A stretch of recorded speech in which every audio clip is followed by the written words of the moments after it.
Bonjour, je suis Joaquin Almeida, je joue sur Christopher Roth et bienvenue à sci-fiuniverse.com.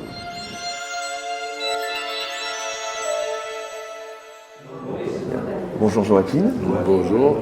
Alors, j'ai entendu dire, juste par curiosité, que vous parlez 7 langues. Non, pas 7, 6 quand même. Ah, quand même. Non, 7, non, pas 7. J'ai tourné, c'est vrai que, à part les 6 langues que je parle, j'ai tourné un film français avec Arcadie, où je parlais roumain. J'ai appris, je suis arrivé, je l'avais dit que je ferais parler roumain, je n'avais pas le temps de l'apprendre. Et j'arrive vendredi pour tourner lundi, il me dit voilà ta professeure de roumain. Et je l'ai fait, et j'ai fait un film où j'ai parlé, pendant 2 semaines, j'ai parlé que du chinois cantonais avec des acteurs qui ne parlaient que cantonais. Un film que j'ai fait à Macao il y a 18 ans. En fait. Mais non, je parle 6 langues. Et normalement, je travaille en 5. Enfin, l'allemand, je l'utilise. C'est la première langue étrangère que j'ai appris à l'école allemande. J'ai vécu à Vienne un an en 1976, jusqu'avant d'aller partir en Amérique. Mais je ne le sens pas pour travailler. Si je dois faire quelque chose en allemand, je le fais. Enfin, des petits trucs, mais pas tout un film en allemand. J'ai fait des films en français, j'ai fait des films en espagnol, italien, portugais, anglais. Ça, oui. Vous avez une certaine aisance avec les langues, non? Oui, je crois que il y a des gens qui ont un truc qui ont une oreille pour la musique. Moi, là, pour la musique, je ne suis pas doué du tout. Mais pour les langues, oui, j'aime bien les accents. Est-ce que les méthodes de travail sont différentes sur les plateaux de tournage? Est-ce qu'il y a des grosses différences où la façon de faire un film est toujours la même, ou justement chaque pays a un peu sa coutume? Je crois que la façon de travailler, ça dépend beaucoup de qui est le metteur en scène. Mais surtout, j'ai tourné hier à Los Angeles, je viens de faire une nouvelle série de télé. Et les méthodes, pour moi, la grande différence des méthodes, c'est l'argent. Quand on a beaucoup d'argent, nous, on tourne de façon différente. Les moyens sont complètement différents, on prend plus de temps. Et c'est pas toujours vrai, parce que surtout en télévision, aux États-Unis, on travaille vite. Mais parce que moi, je suis plutôt un acteur qui aime faire du cinéma que de la télévision. À la télévision, on travaille comme ça, on nous donne des scénarios, on les change tous les jours, à fur et à mesure, on change et tout ça. Moi, j'aime bien préparer un personnage et avoir le temps de le préparer, de penser comment le faire, etc. Moi, j'aime bien, enfin, je crois que tout le monde préfère faire des films. Mais dans ce moment, je dis qu'aux États-Unis, le meilleur travail qu'on peut faire, c'est dans la télévision. Il y a des séries très bonnes, il y a les bons écrivains dernièrement, ils sont tous à la télévision. C'est ça qui marche. Et alors, on a des très bons écrivains à la télévision.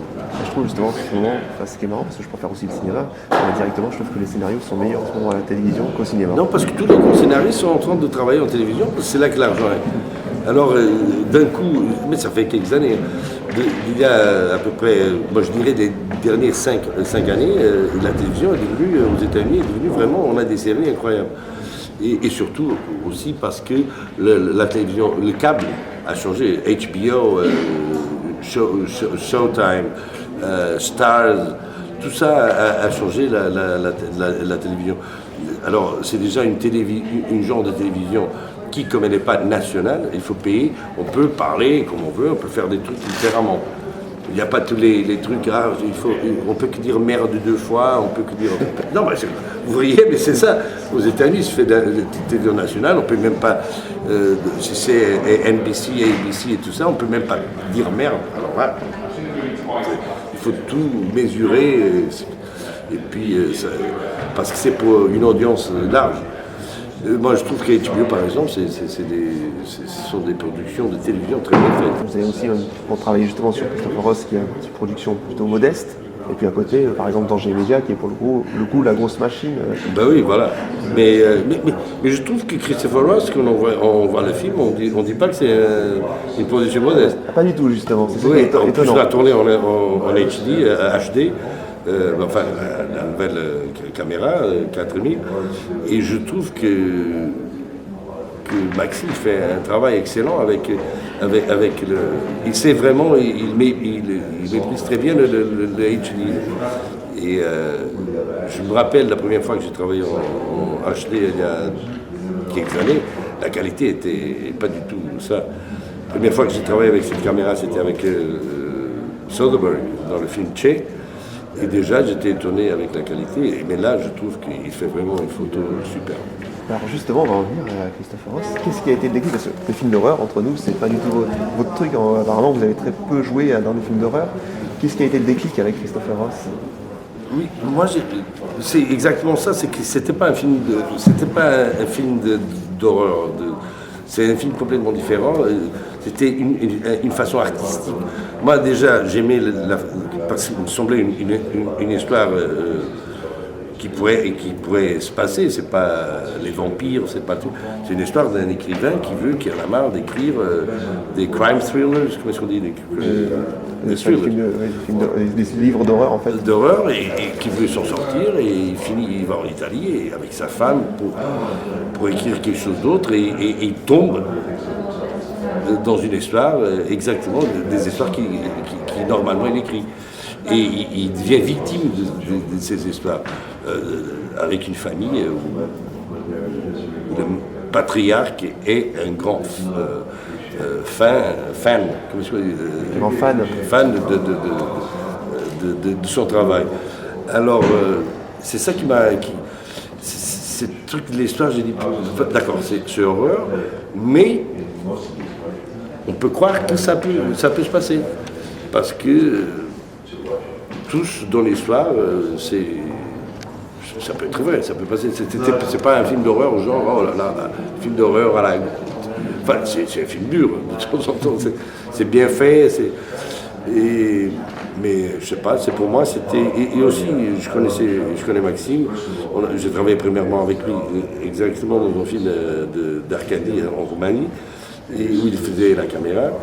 Et puis j'ai travaillé dans son premier film, Holy Money, et je savais qu'il a du talent, et comme je sais, il est un très bon directeur de photos. Ouais, une des choses qui m'a impressionné dans votre rôle et dans le film, c'est un peu cette double personnalité qui va se dégager de vous. D'un côté, pendant une bonne partie du film, on doute, on ne sait pas si c'est vous ou si c'est quelqu'un d'autre, on ne sait pas si c'est votre imagination ou finalement la réalité. Où c'est que vous avez puisé un peu tout ça en vous, parce que justement vous n'êtes pas forcément un habitué du genre. Où c'est que vous êtes allé chercher vos craintes, les peurs, en même temps le côté un peu schizophrène et en même temps un peu, on a des moments donnés on pourrait croire que c'est vous le tueur. Oui. Où c'est que vous êtes allé chercher tout ça? On a ça, travaillé d'une façon, j'ai suggéré à Maxime, comme il y a ma voix qui parle et que c'est moi qui pense, il y a des fois que c'est moi qui pense, il y a des fois que c'est lui qui... Il y a des fois où c'est lui qui est en train d'écrire, et en même temps on le voit penser, on entend sa voix et c'est lui qui écrit, c'est son imagination. D'autres fois c'est la réalité.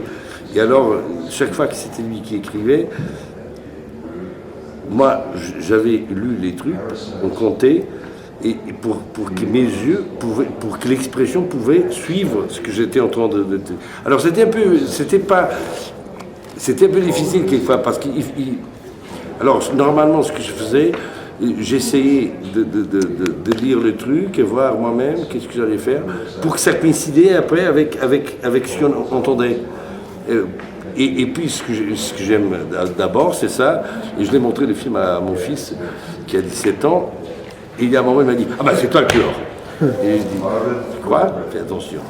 Et c'est ça, c'est cette idée qu'on pense, on ne sait jamais, quand c'est lui qui est en train d'écrire, que c'est sa imagination et que c'est la réalité. Et puis donc on revoit la scène presque de la même façon, mais là c'est la réalité.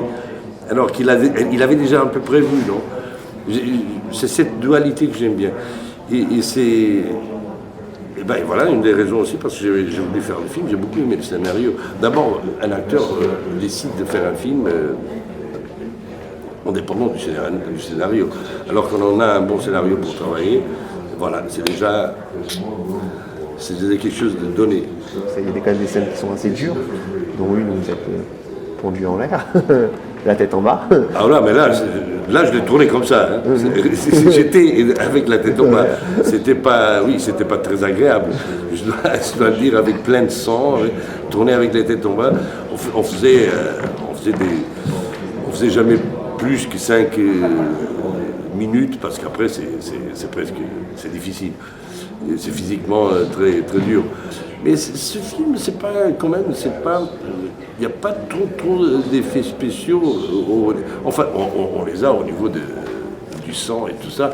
Et on avait un monsieur italien, que je ne me rappelle pas son nom, c'est un des maîtres, qui vient d'une famille italienne, et il a déjà, je ne sais pas, 70 ans. C'est un maître de ce genre de truc.